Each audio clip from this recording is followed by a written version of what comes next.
Green teas, black teas, are they the same thing?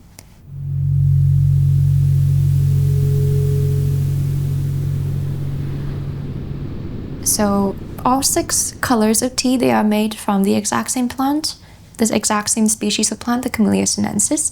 The difference is in the craftsmanship. So you harvest the leaves, and I'll take the 2 extremes of the spectrum, for example.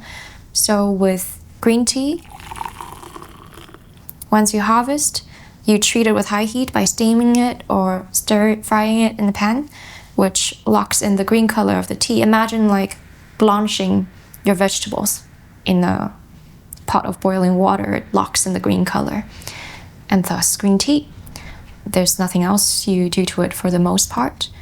Black tea is the other extreme, where you succumb it to a lot of pressure. You really roll it very hard and force all of the chemicals in there to alchemize, to release, to interact.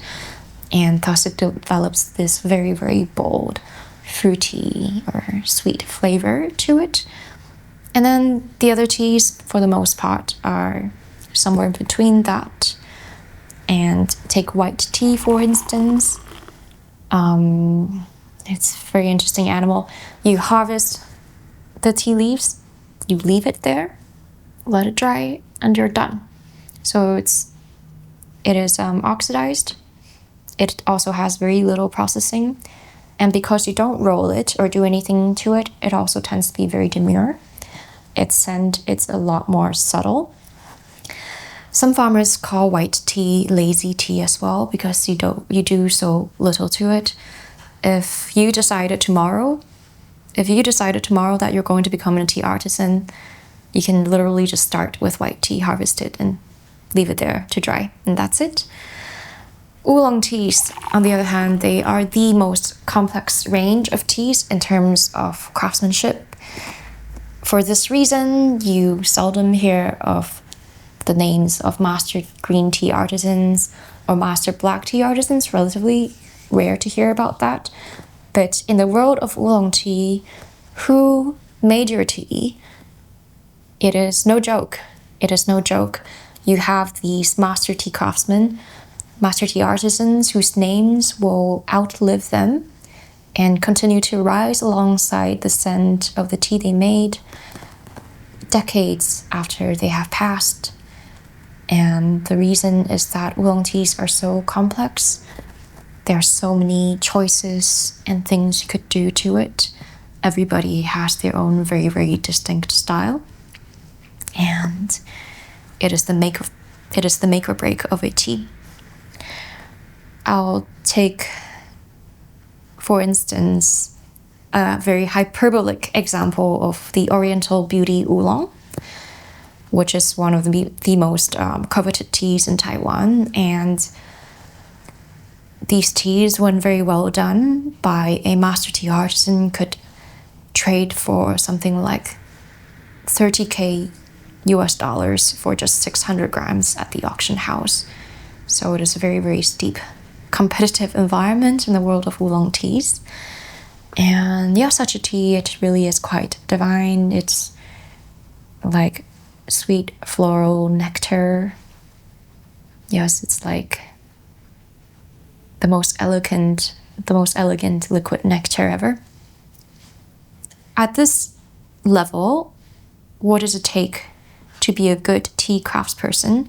What does it take to have a good tea? First off, it's just the endowments of nature, the endowments of what your tea garden gave you, which for any given year, it is impossible to know precisely what your tea garden would give you, depending on the weather conditions at the time of harvest, depending on the overall weather conditions of the year, and your biodiversity in the garden, the presence of green leaf hoppers, of other insects or lack thereof. And then secondly, it is your very intricate observation of nature, when to harvest, which day to harvest, and which cultivar of tea trees would be most likely to produce a specific aroma or taste.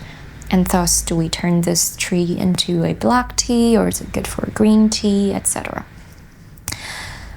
And then, of course, you have just decades of experience on the craft of tea, on the alchemy of the particles of nature, how they interact with each other to form certain aromas. And with the Oriental Beauty example that I gave, Oriental Beauty, it is a summer tea. So at some point in the summertime, because temperatures are high, chemical changes within these tea leaves, they take place not in a linear level, but it's logarithmic. So every few seconds, every few minutes, the aroma, the taste of your tea is constantly changing.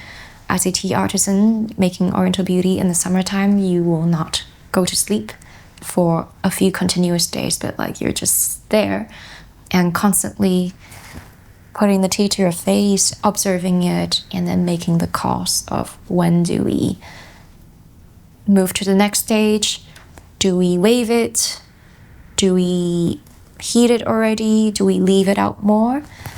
It is very much a matter of experience and understanding of the alchemy of nature. It's also a folk saying that